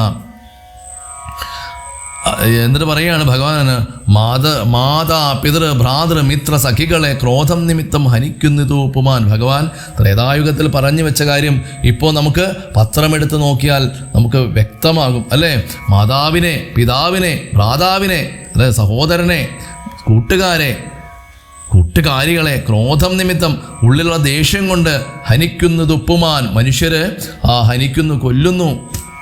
ക്രോധം മൂലം മനസ്താപമുണ്ടായി വരും. ക്രോധം മൂലം നൃണാം സംസാരബന്ധനം, മനസ്താപമുണ്ടായി വരുന്നത് ഈ ക്രോധം കൊണ്ടാണ് ലക്ഷ്മണ. ഈ ക്രോധം മൂലമാണ് നൃണാം മനുഷ്യർക്ക് സംസാരബന്ധനം, ഈ ജനന മരണമാകുന്ന സംസാര ചക്രത്തിൽ ഇങ്ങനെ കിടന്ന് വട്ടം ചുഴറ്റുന്നത് ഈ ക്രോധം കൊണ്ടാണ് ലക്ഷ്മണ എന്ന് പറയുകയാണ്. എന്നിട്ട് പറയാണ്, ക്രോധമല്ലോ നിജ ധർമ്മക്ഷയകരം. ഈ ധർമ്മത്തെ ക്ഷയിപ്പിക്കുന്നതും ക്രോധമാണ്, ഇല്ലാണ്ടാക്കുന്നതും ക്രോധമാണ്. ക്രോധം പരിത്യജിക്കണം ബുധജനം. അറിവുള്ളവരെന്ത് ചെയ്യണം? ഈ ക്രോധത്തെ പരിത്യജിക്കണം, ക്രോധത്തെ ഉപേക്ഷിക്കണം ലക്ഷ്മണ എന്ന് പറയുന്നത്. ക്രോധമല്ലോ യമനായതോ നിർണയം അല്ലേ. ക്രോധമാണ്, ക്രോധം എന്താണ്? കാലനാണെന്നാണ് ഭഗവാൻ പറയുന്നത്. എന്നിട്ടോ ദേഹേന്ദ്രിയ പ്രാണബുദ്ധ്യാദികൾക്കെല്ലാം ആഹന്തമേലെ വസിപ്പത് ആത്മാവുകൾ. ദേഹത്തിനും ഇന്ദ്രിയത്തിനും പ്രാണനും ബുദ്ധിക്കും ഇതിനെല്ലാം മുകളിലായിട്ടാണ് വസിപ്പത് ആത്മാവോ എന്ന്. അതിൻ്റെ ഉള്ളിൽ, ഇതിൻ്റെയൊക്കെ മുകളിലാണ് ആത്മാവിൻ്റെ സ്ഥാനം എന്ന് പറയണം. എന്നിട്ട് പറയാണ്, ശുദ്ധ സ്വയം ജ്യോതിരാനന്ദപൂർണമായ തത്വാർത്ഥമായ നിരാകാരമായ നിത്യമായി നിർവികൽപ്പം പരം നിർവികാരം ഘനം സർവൈക കാരണം സർവ ജഗന്മയം. ഭഗവാൻ ആത്മാവിൻ്റെ വിശേഷങ്ങൾ പറയുകയാണ്. നിർവികൽപ്പമാണ്, നിർവികാരനാണ്, ശുദ്ധമാണ്, സ്വയമാണ്, ജ്യോതിരാനന്ദ പൂർണ്ണമാണ്, തത്വാർത്ഥമാണ്, നിരാകാരമാണ് എന്ന് പറയുകയാണ്. ആത്മാവിൻ്റെ ലക്ഷണങ്ങളെക്കുറിച്ച് ഭഗവാൻ പറയുകയാണ്. സർവൈക സാക്ഷിണം, എല്ലാം ആത്മാവ് കണ്ടുകൊണ്ടിരിക്കുന്നു. സർവജ്ഞം ഈശ്വരം, സർവദാ ചേതസി ഭാവിച്ചു കൊള്ളുക. നീ എല്ലാം ഈശ്വരനാണ് എന്ന് നീ മനസ്സിൽ വിചാരിച്ചു കൊള്ളൂ ലക്ഷ്മണ. പിന്നെയോ സാരജ്ഞനായ നീ കേൾ സുഖദുഃഖതം. നീ മനസ്സിലാക്കണം, ഈ പ്രാരബ്ധങ്ങളാകുന്ന സുഖവും ദുഃഖവും എല്ലാം നമ്മൾ അനുഭവിക്കണം ലക്ഷ്മണ എന്ന് പറയുകയാണ്. കർമ്മേന്ദ്രിയങ്ങൾ കർത്തവ്യമൊക്കവേ നിർമ്മായമായി ആചരിച്ചിടുകന്നേ വരൂ. നമ്മുടെ കർത്തവ്യങ്ങളൊക്കെ ആ കർമ്മേന്ദ്രിയങ്ങൾ കൊണ്ട് തന്നെ നമ്മൾ ആചരിക്കണം. കർമ്മങ്ങളിൽ സംഘങ്ങളൊന്നിലും കൂടാതെ, നമ്മളൊരു കർമ്മത്തിലും സംഘം വയ്ക്കാതിരിക്കുക. എന്നിട്ടോ ആ കർമ്മഫലങ്ങളിൽ യാതൊരുവിധ ആകാംക്ഷയും കൂടാതെ കർമ്മങ്ങളെല്ലാം നമ്മൾ വിധിച്ചവണ്ണം എങ്ങനെയാണോ ഈശ്വരൻ നമ്മളോട് വിധിച്ചിരിക്കുന്നത് അതുപോലെ തന്നെ ബ്രഹ്മണി നിത്യം സമർപ്പിച്ച് എല്ലാം കർമ്മങ്ങൾ ചെയ്യുമ്പോഴും ഇതുകൊണ്ട് ഭഗവാൻ ഈശ്വരൻ സന്തോഷിക്കണം. ഇതുകൊണ്ട് ഇത് ഞാൻ ഭഗവാൻ അർപ്പണമായിട്ട് ചെയ്യുന്നു, ഈശ്വര അർപ്പണമായിട്ട് ചെയ്യുന്നു എന്നുള്ള സമർപ്പിച്ച് വേണം നമ്മൾ കർമ്മങ്ങൾ ചെയ്യാൻ. എന്നിട്ട് പറയുന്നത് എന്താണ്? നിർമ്മലമായുള്ള ഒരു ആത്മാവ് തന്നോട് കർമ്മങ്ങൾ ഒന്നുമേ പറ്റുകയില്ലെന്നാൽ. കാര്യം എന്താണ്? നിർമ്മലമാണ് ആത്മാവിൻ്റെ സ്വരൂപം എന്ന് പറയുന്നത്. അതുകൊണ്ട് യാതൊരുവിധ കർമ്മങ്ങളും ആത്മാവിനെ ബാധിക്കുകയില്ല. അതുകൊണ്ട് ഞാൻ ഈ പറഞ്ഞതെല്ലാം നീ ധരിച്ചുകൊണ്ട് ജ്ഞാനസ്വരൂപം വിചാരിച്ച് സന്തതം മാനത്തെയൊക്കെ ത്യജിച്ച് നിത്യം പരമാനന്ദം മായാ വിമോഹങ്ങൾ മാനസത്തിങ്കൽ നിന്നാശു കളക. നീ മാനമല്ലോ പരമാപദമാസ്പദം. അതുകൊണ്ട് ഞാൻ ഈ പറഞ്ഞതെല്ലാം മനസ്സുകളിൽ നീ ധരിച്ചുകൊണ്ട് നിൻ്റെ ഉള്ളിലുള്ള മായാവിമോഹങ്ങളൊക്കെ നീ മാറ്റിക്കളയണം സൗമിത്രേ എന്ന് പറയുകയാണ്. എന്നിട്ട് തൻ്റെ മാതാവിനോട് പറയുകയാണ്, കേൾക്കണം അമ്മേ, അമ്മ കേൾക്കണം, തെളിഞ്ഞ് കേൾക്കണം. എന്താണ്? ആത്മാവിനേതുമേ പീഡയുണ്ടാക്കരുത്, ആത്മാവിനെ അറിയാത്തവരെ പോലെ. എൻ്റെ അമ്മയ്ക്ക് ഇതൊക്കെ അറിയാം അല്ലേ? അതുകൊണ്ട് അമ്മയുടെ ആത്മാവിന് യാതൊരുവിധ ബുദ്ധിമുട്ടുകളും അമ്മ സ്വയം ദുഃഖിക്കരുത് എന്ന് പറയുകയാണ്. എന്നിട്ട് പറയാണ്, സർവ്വലോകങ്ങളിലും വസിച്ചിടുന്ന സർവ്വജനങ്ങളും തങ്ങളിൽ സർവ്വതാ കൂടി വാഴുകയെന്നുള്ളതില്ലല്ലോ.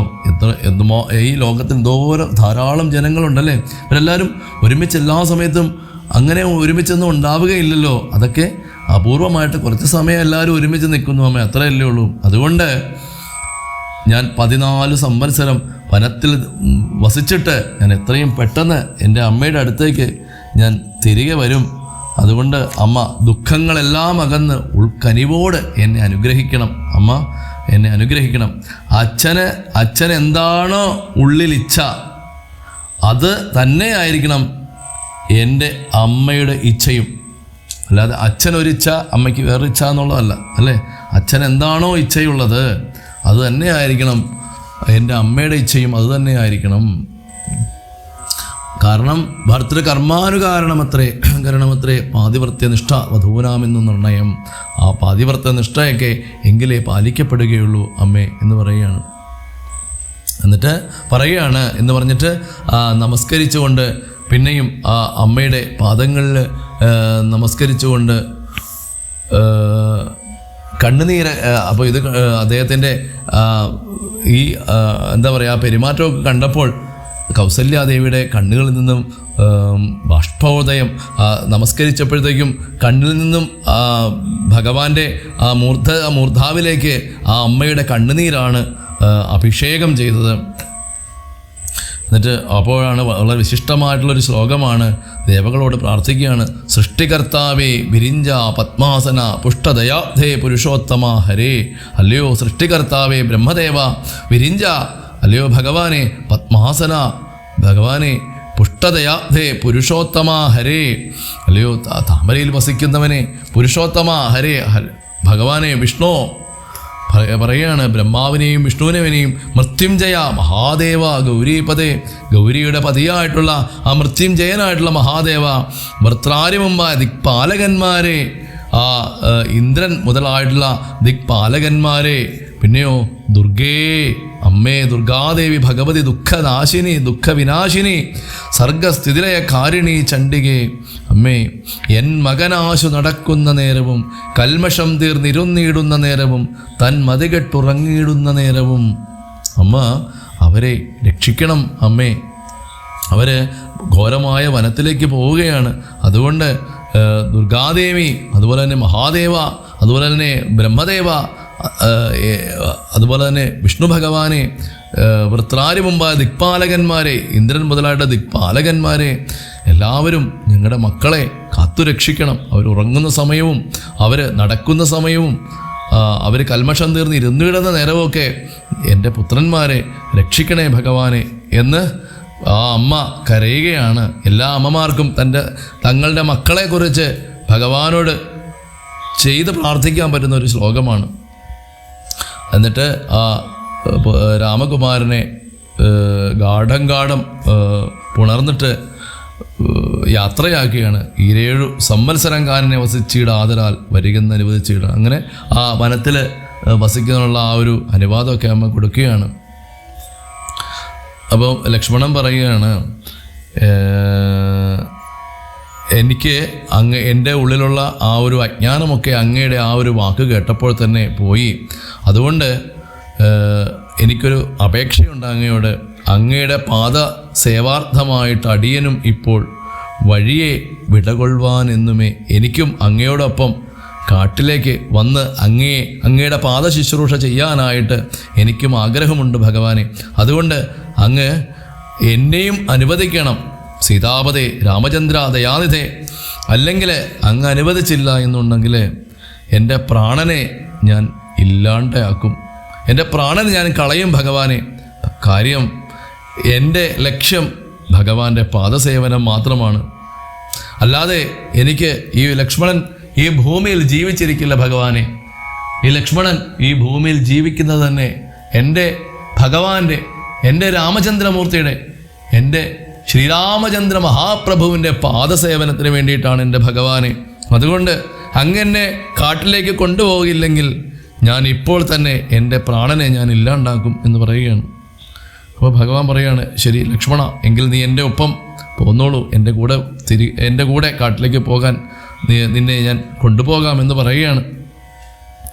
അങ്ങനെ വൈദേഹിയോട്, സീതാദേവിയോട്, ജനകാത്മജയോട് യാത്ര ചോദിക്കാനായിട്ട് സീതയുടെ അന്തഃപുരത്തിലേക്ക് ഭഗവാൻ ചെല്ലുന്നു. അങ്ങനെ ഭർത്താവിനെ കണ്ടപ്പോഴത്തേക്കും വേഗേന സസ്മിതവും ഉദ്ധാനവും ഓടി വന്നു, ചിരിച്ചുകൊണ്ട് ഓടി വന്നു. കിണ്ടിയിലുള്ള വെള്ളം കൊണ്ട് കാലൊക്കെ കഴുകിച്ചു. എന്നിട്ട് പറയുകയാണ്, എന്താണ് ഭഗവാൻ, ഇന്ന് ആരും അകമ്പടിയൊന്നുമില്ലല്ലോ ഭഗവാൻ, എന്തു പറ്റി? എന്താ അങ്ങയുടെ പരിചാരകന്മാരൊക്കെ ഇവിടെ പോയി? ചാമരദ്വന്ദ്വവും വാദ്യഘോഷങ്ങളും ഒന്നും കാണുന്നില്ലല്ലോ, ആടെ ആഭരണ അലങ്കാരങ്ങളൊന്നും കാണുന്നില്ലല്ലോ, സാമന്ത രാജാക്കന്മാരെയൊന്നും കാണുന്നില്ലല്ലോ, എന്തു പറ്റി? അപ്പോൾ ഇതൊക്കെ കേട്ടപ്പോഴത്തേക്കും ഭഗവാൻ പറയുകയാണ്, സീത, ഞാൻ കാട്ടിലേക്ക് പോവുകയാണ്. എൻ്റെ അച്ഛൻ്റെ വാക്ക് പാലിക്കുന്നതിന് വേണ്ടിയിട്ട്, എൻ്റെ അച്ഛൻ്റെ വാക്ക് സത്യമാകുന്നതിന് വേണ്ടിയിട്ട് ഞാനിപ്പോൾ തന്നെ കാട്ടിലേക്ക് പോവുകയാണ്. അതുകൊണ്ട് എൻ്റെ അമ്മയായിട്ടുള്ള കൗസല്യാദേവിയെ ശുശ്രൂഷിച്ച് നീ സുഖമായിട്ട് അയോധ്യയിൽ വസിക്കണം എന്ന് പറയുകയാണ്. അപ്പോൾ പറയുകയാണ്, എന്താണ് ഭഗവാനെ ഞാനീ കേൾക്കുന്നത്? രാത്രിയിൽ കൂടെ പിരിഞ്ഞാൽ, രാത്രിയിൽ കൂടെ പോലും അങ്ങയെ പിരിഞ്ഞിരിക്കാൻ ബുദ്ധിമുട്ടുള്ള അങ്ങയുടെ അച്ഛൻ അങ്ങയെ 14 വർഷം കാട്ടിൽ അയച്ചു വന്നു. അങ്ങ് എന്തൊക്കെയാണ് ഈ പറയുന്നത് എൻ്റെ ഭഗവാനെ എന്ന് ചോദിക്കുകയാണ്. പിന്നെ എന്തിനാണ് അങ്ങക്ക് ഈ വനം തന്നത്, വനരാജ്യം തരുവാനായിട്ട് എന്താണ് കാരണം എന്ന് ചോദിക്കുകയാണ്. ഇന്നലെയല്ലേ പറഞ്ഞത് അങ്ങക്ക് രാജ്യാഭിഷേകമാണെന്ന്? ശരിക്കും അങ്ങ് ശരിക്കും ഉള്ളത് പറയുന്നതാണോ? സത്യമോ? ഇത് ചൊല്ലുക ഭർത്താവേ, സത്യമാണോ? അങ്ങ് എന്നോട് പറയൂ, അങ്ങ് എന്നോട് എല്ലാ കാര്യങ്ങളും എന്നോട് പറയൂ എന്ന് പറയുകയാണ്. അപ്പോൾ ഭഗവാൻ പറയുകയാണ്, അല്ലയോ സീതേ, എൻ്റെ അച്ഛൻ ദശരഥൻ, അയോധ്യയുടെ രാജാവായിട്ടുള്ള ദശരഥൻ എൻ്റെ കൈകേയി അമ്മയ്ക്ക് പണ്ട് 2 വരങ്ങൾ കൊടുത്തിട്ടുണ്ട്. ആ ദേവാസുര യുദ്ധത്തിൽ അച്ഛൻ അമ്മയെയും കൊണ്ട് പോയിരുന്നു. അപ്പം അമ്മയാണ് അച്ഛൻ്റെ ജീവൻ രക്ഷിച്ചത്. അങ്ങനെ അച്ഛൻ യുദ്ധം ചെയ്ത് ആ യുദ്ധം അച്ഛൻ ജയിക്കുകയും ചെയ്തു. അപ്പോൾ അങ്ങനെ അന്ന് അച്ഛൻ 2 വരങ്ങൾ കൊടുക്കാമെന്ന് പറഞ്ഞു. അതിലൊന്ന് ഭരതനെ, ഇപ്പോൾ അത് കൈകേയി അമ്മ അച്ഛനോട് ചോദിച്ചിരിക്കുകയാണ്. അതിലൊന്ന് ഭരതനെ രാജാവാക്കണമെന്നും എന്നെ വനത്തിനയക്കണം എന്നാണ് 2ാമത്തെ വരമെന്ന് പറഞ്ഞു. അപ്പോൾ പറയാണ്, എൻ്റെ അച്ഛന് ഞങ്ങൾ സൂര്യവംശ രാജാക്കന്മാർക്ക് ഇക്ഷ്വാകുവിൻ്റെ വംശത്തിൽ പിറന്ന രാജാക്കന്മാർക്ക് വാക്കു പറഞ്ഞാൽ അത് പാലിക്കണം. സൂര്യൻ സാഗരത്തിൽ മറഞ്ഞു പോയാലും ഈ ഭൂമി കീഴ്മേൽ മറിഞ്ഞാലും ഇക്ഷ്വാകു വംശത്തിൽ ജനിച്ചിട്ടുള്ളവർ സ്വന്തം വാക്കുമാറ്റുകയില്ല. അതുകൊണ്ട് സത്യവിരോധം വരുമെന്ന് അച്ഛന് നല്ല പേടിയുണ്ട്. അതുകൊണ്ട് അച്ഛൻ്റെ വാക്ക് സംരക്ഷിക്കുക എന്നുള്ളത് മകൻ എന്നുള്ള രീതിയിൽ എൻ്റെ കടമയാണ് സീത. അതുകൊണ്ട് ഞാൻ ദണ്ഡകാരണ്യത്തിന് പോവുകയാണ്. ഞാൻ 14 വത്സരം കഴിഞ്ഞിട്ട് ഞാൻ തിരികെ വരും. നീ അതിന് യാതൊരു തടസ്സവും പറയരുത്. അതുകൊണ്ട് നീ സുഖമായിട്ട് അമ്മയുമായിട്ട് വസിക്കണം എന്ന് പറയുകയാണ്. അപ്പോൾ സീത പറയുകയാണ്, അങ്ങനെയാണെങ്കിൽ അങ്ങയുടെ മുമ്പിൽ വനത്തിൽ പോകാൻ ഞാനായിരിക്കും അങ്ങയുടെ മുമ്പിലായിട്ട് നടക്കുക എന്ന് പറയും. അതുകൊണ്ട് എന്നെ അങ്ങ് പിരിഞ്ഞു പോകുന്നു, അത് അങ്ങക്ക് ഒട്ടും ഉചിതമല്ല ഭഗവാൻ എന്നുള്ളത്. എന്നിട്ട് വീണ്ടും പറയുകയാണ്, അപ്പോൾ ഭഗവാൻ സീതയോട്, എങ്ങനെയാണ് ഞാൻ നിന്നെ കൊണ്ടുപോകുന്നത് സീതയെ? തിങ്ങി നിറഞ്ഞ മരങ്ങൾ നിറഞ്ഞ വനങ്ങളിൽ സൂര്യരശ്മി പോലും താഴത്തേക്ക് വരികയില്ല. അതുപോലെ ഇരുട്ടാണ് വനത്തിൽ. അത്ര ഇട്ടതിങ്ങിയാണ് മരങ്ങൾ നിൽക്കുന്നത്, വൃക്ഷങ്ങൾ നിൽക്കുന്നത്. മാത്രമോ ഘോര സിംഹ വ്യാഘ്ര സൂകര സൈരിഭ വാരണ വ്യാള ഭല്ലൂക മൃഗാദികൾ മാത്രമോ ഘോരമായിട്ടുള്ള സിംഹവും വ്യാഘ്രവും അതുപോലെ തന്നെ പന്നിയും ഒക്കെയുള്ള കാട്ടുപോത്തും ഒക്കെയുള്ള ആ ഒരു കാട്ടിലേക്ക് മാനുഷഭോജികളാണ് രാക്ഷസന്മാർ. മനുഷ്യനെ പിടിച്ച് ഭക്ഷിക്കുന്ന രാക്ഷസന്മാരുള്ള കൊടുങ്കാട്ടിൽ മറ്റും ദുഷ്ടമായിട്ടുള്ള ജന്തുക്കൾ ഉള്ള ആ കാട്ടിൽ നിന്നെ ഞാൻ എങ്ങനെ കൊണ്ടുപോകും സീതേ എന്ന് ചോദിക്കുകയാണ്. അതുകൊണ്ട് മാത്രമല്ല, കാട്ടിൽ കിട്ടുന്നത് വല്ല ഈ കൊട്ടാരത്തിലെ പോലെ സുഖമായ ഭക്ഷണമൊന്നും കിട്ടില്ല. കാട്ടിൽ വല്ല കാട്ടുപഴങ്ങളൊക്കെ കഴിച്ച് വിശപ്പടക്കേണ്ടി വരും സീതേ. ഈ കൊട്ടാരത്തിലും ജനക മഹാരാജാവിൻ്റെ കൊട്ടാരത്തിലും അയോധ്യയിലുമൊക്കെ താമസിച്ച സീതാദേവി നിനക്കതിനൊന്നും സാധിക്കുകയില്ല എന്ന് പറയുകയാണ്. മാത്രമല്ല, നിന്റെ നിർമ്മലമായിട്ടുള്ള ഈ എന്താ പറയുക കാലുകളൊക്കെ, നിർമ്മലമായിട്ടുള്ള ആ പൂ പോലെ ഇരിക്കുന്ന കാലുകളൊക്കെ ഈ കല്ലും മുള്ളിലുമൊക്കെ നടന്ന് അതൊക്കെ വളരെ വേദന നിനക്കുണ്ടാകും. ചിലപ്പോൾ വല്ല ഗുഹകളിലൊക്കെ ആയിരിക്കും നമുക്ക് താമസിക്കേണ്ടതായിട്ട് വരുന്നത്. അങ്ങനെയൊക്കെ സീതയെ പറഞ്ഞ് രാമൻ അതിൽ നിന്നും പിന്തിരിപ്പിക്കാനായിട്ട് നോക്കുകയാണ്. അപ്പോൾ അതിന് സീതാദേവി മറുപടി പറയുകയാണ്, നാഥ, പതിവ്രതയായിട്ടുള്ള ധർമ്മപത്നിയാണ് ഞാൻ. എനിക്ക് അങ്ങല്ലാതെ മറ്റൊരാധാരമില്ല. എന്നെ എൻ്റെ അച്ഛൻ ജനക മഹാരാജാവ് പഠിപ്പിച്ചിട്ടുള്ളത് അങ്ങ് നടക്കുന്ന വഴിയിലെ കല്ലും മുള്ളും ചവറും പെറുക്കി മാറ്റലാണ് എൻ്റെ ധർമ്മമെന്നാണ്. രാമൻ എവിടെയുണ്ടോ അതാണ് നിൻ്റെ അയോധ്യ എന്നുള്ളതാണ്. അങ്ങ് കാട്ടിലാണെങ്കിൽ എൻ്റെ അയോധ്യ കാട്ടിലാണ് രാമ എന്ന് പറയുകയാണ്. അത് മാത്രമല്ല, അങ്ങയുടെ പാദ ശുശ്രൂഷ ചെയ്യുക എന്നുള്ള എൻ്റെ വ്രതമാണ്, എൻ്റെ ജീവിത വ്രതമാണ് രാമ. അങ്ങായിട്ടത് ഇല്ലാണ്ടാക്കരുത് പറയുകയാണ്. മാത്രമല്ല രാമ, നിന്നുടെ സന്നിധവും സന്തതം വാണിയിടും എന്നെ മറ്റാർക്കാനും പീഡിച്ചുകൂടാമോ. നിന്റെ അടുത്ത് ഞാനിരിക്കുമ്പോൾ എന്നെ ആർക്കെങ്കിലും എന്തെങ്കിലും ചെയ്യാൻ കഴിയുമോ രാമ? എന്നിട്ട് വീണ്ടും ചോദിക്കുകയാണ്, അങ്ങ് എന്തെങ്കിലും കഴിച്ചിട്ട് അങ്ങ് എന്തെങ്കിലും ഉച്ഛിഷ്ടം അങ്ങ് കളയുമല്ലോ. ഇപ്പം കാട്ടുഫലങ്ങളൊക്കെ കഴിച്ചിട്ട് അങ്ങ് അത് ഉച്ഛിഷ്ടം വരുമല്ലോ, അത് നമ്മൾ ഉപയോഗിക്കില്ലല്ലോ, അത് കളയുമല്ലോ. അതെനിക്ക് അമൃതിന് തുല്യമാണ് രാമ. അങ്ങയുടെ കൂടെ നടക്കുമ്പോൾ ഈ കൂർത്തുമുത്തുള്ള കല്ലും മുള്ളുമൊക്കെ എനിക്ക് പുഷ്പങ്ങൾ കൊണ്ടിട്ടുള്ള ഒരു മെത്ത പോലെയാണ് രാമ. പുഷ്പസമാനമാണ് രാമ. എനിക്ക് കല്ലും മുള്ളും ഒന്നും എൻ്റെ കാലിൽ ഏൽക്കുകയില്ല രാമ എന്ന് പറയുകയാണ്. പിന്നെ സിംഹത്തിൻ്റെ അടുത്ത് ചെന്നായും പുലിയുമൊക്കെ എത്തുമോ രാമ എന്നൊക്കെ ചോദിക്കുകയാണ്. മാത്രമല്ല, പണ്ട് ഒരു ജ്യോതിശാസ്ത്ര വിശാരദൻ, ഒരു ജ്യോതിഷിയൂടെ പറഞ്ഞിട്ടുണ്ട്, എനിക്ക് ഭർത്താവിനോടും കൂടി വനത്തിൽ വസിപ്പതിന് എത്തും ഭവതിക്ക് സംശയമില്ലെന്ന്. ഭർത്താവിനോട് കൂടെ വനത്തിൽ കുറച്ചു കാലം താമസിക്കുന്നതിനുള്ള ഒരു യോഗം എനിക്കുണ്ടെന്ന് പണ്ടൊരു ജ്യോതിഷി പറഞ്ഞിരിക്കുന്നത് ഞാൻ കേട്ടിട്ടുണ്ട് രാമ. അപ്പോൾ ഇതൊക്കെ കേൾക്കുമ്പോൾ എനിക്കിപ്പോൾ ഇതൊക്കെ സത്യമായിട്ട് തോന്നുന്നു രാമ എന്ന് പറയുകയാണ്. എന്നിട്ട് ചോദിക്കുകയാണ്, അങ്ങ് എന്താണ്, പരമാത്മാവാണ്, ഞാൻ പ്രകൃതിയാണ്, ഉണ്ടോ പുരുഷൻ, പ്രകൃതിയെ വേറിട്ടു രണ്ടും ഒന്നത്രേ വിചാരിച്ചു കാൺകിലോ. അങ്ങ് ഒരു കാര്യം കൂടി ഓർക്കണം, പാണിഗ്രഹണ മന്ത്രമൊക്കെ അങ്ങ് മറന്നുപോയോ? പ്രാണാവസാന കാലത്തും പിരിയരുതെന്നല്ലേ പാണിഗ്രഹണ മന്ത്രം പറഞ്ഞിരിക്കുന്നത്? അതങ്ങയുടെ ധർമ്മമല്ലേ? എന്നിരിക്കുകയാണോ അങ്ങ് എന്നെ ഉപേക്ഷിച്ച് അങ്ങ് ഒറ്റയ്ക്ക് വനത്തിൽ പോയി താമസിക്കാനായിട്ട് തീരുമാനിച്ചിരിക്കുന്നത്? അങ്ങനെയാണെങ്കിൽ തീർച്ചയായും എൻ്റെ പ്രാണൻ ഞാൻ പരിത്യജിക്കും. നിന്തിരുവടി തന്നെയാണ്, എൻ്റെ രാമ അങ്ങ് തന്നെയാണ്, എൻ്റെ പ്രാണനെ ഞാൻ ഇല്ലാണ്ടാക്കും എന്ന് പറയുകയാണ്. അപ്പോൾ ഭഗവാന് ഒരു ചിരിച്ചുകൊണ്ട് പറയുകയാണ്, ശരി, അങ്ങനെയാണെങ്കിൽ സീതയെ നിന്നെയും ഞാൻ എൻ്റെ കൂടെ വനത്തിൽ കൊണ്ടുപോകാം എന്ന് പറയുകയാണ്. അതുകൊണ്ട് പറയുകയാണ്, ദാനം നീ ചെയ്യണം, അരുന്ധതിക്കായിക്കൊണ്ടു നീ ദാനമൊക്കെ ചെയ്യണം. എൻ്റെ കയ്യിലുള്ള എനിക്കായിട്ട് കിട്ടിയുള്ള കാര്യങ്ങളൊക്കെ ഞാനിപ്പോൾ, നമ്മുടെ കയ്യിലുള്ളതെല്ലാം നമ്മൾ ദാനം ചെയ്തതിന് ശേഷം വേണം നമ്മൾ വനത്തിലേക്ക് പോകാനെന്ന് പറഞ്ഞു.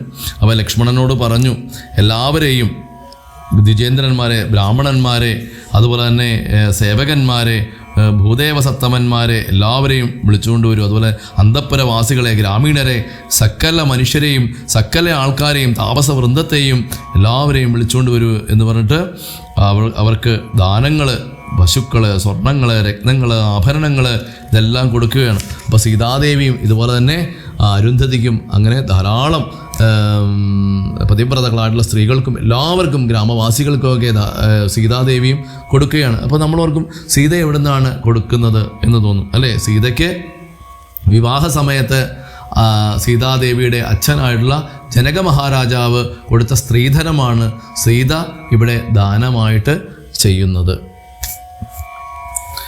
അങ്ങനെ കൗസല്യയിൽ ലക്ഷ്മണവീരൻ സുമിത്രയാം അമ്മയെ, ലക്ഷ്മണൻ ചെന്നിട്ട് സുമിത്രയായിട്ടുള്ള ആ അമ്മയുടെ അടുക്കൽ ചെന്നിട്ട് പറയുകയാണ്, അമ്മയെ, ഞാൻ ജ്യേഷ്ഠൻ്റെ കൂടെ ഞാൻ വനത്തിൽ പോവുകയാണ്, അതുകൊണ്ട് അമ്മ എന്നെ അനുഗ്രഹിക്കണം എന്ന് പറഞ്ഞപ്പോൾ അമ്മ സുമിത്രാദേവി അനുഗ്രഹിക്കുകയാണ് ലക്ഷ്മണനെ. നല്ല കാര്യമാണ് കുട്ടി, നീ ഇങ്ങനെ തന്നെയാണ് ചെയ്യേണ്ടത്. ഇപ്പോഴത്തെ അമ്മയാണെങ്കിൽ പറയുമോ? ഇപ്പോഴത്തെ അമ്മയാണെങ്കിൽ പറയും, മോനെ നീ പ്രാക്ടിക്കലായിട്ട് ചിന്തിക്കൂ, നീ വനത്തിൽ പോയി നിൻ്റെ ജീവിതം വെറുതെ കളയണ്ട, നിനക്കിവിടെ രാജ്യത്തിൽ യുവരാജാവായിട്ട് നിനക്ക് വാഴാം, ഭരതനല്ലേ രാജാവും, നിനക്ക് യുവരാജാവാകാം. പക്ഷെ ആ സുമിത്രാദേവിയുടെ മനസ്സിൻ്റെ ഒരു വലിപ്പം നമ്മളൊന്ന് ആലോചിച്ച് നോക്കണം. സുമിത്ര പറയുകയാണ്, നീ ചെയ്തത് വളരെ ഉചിതമായ കാര്യമാണ് ലക്ഷ്മണ, നിനക്ക് മാത്രമേ ഇത് സാധിക്കുകയുള്ളൂ. ലക്ഷ്മണൻ വിവാഹം കഴിച്ചിട്ട് അധിക സമയം പോലും ആയിട്ടില്ല, രാമൻ്റെ കൂടെ സീതയുണ്ട്. അപ്പോൾ അങ്ങനെയുള്ള ലക്ഷ്മണനോട് പറയുകയാണ്, എന്നിട്ട് പറയുകയാണ്, വീണ്ടും ഉപദേശിക്കുകയാണ്, തലയിൽ കൈവച്ചുകൊണ്ട് പറയുകയാണ്, അഗ്രജൻ തന്നെ പരിചരിച്ചപ്പോഴും അഗ്രേ നടന്നുകൊള്ളണം പിരിയാതെ. നിന്റെ അഗ്രജൻ, നിന്റെ ജ്യേഷ്ഠനെ നീ എപ്പോഴും പരിചരിച്ചിട്ട് നീ എപ്പോഴും മുമ്പിൽ തന്നെ നടക്കണം.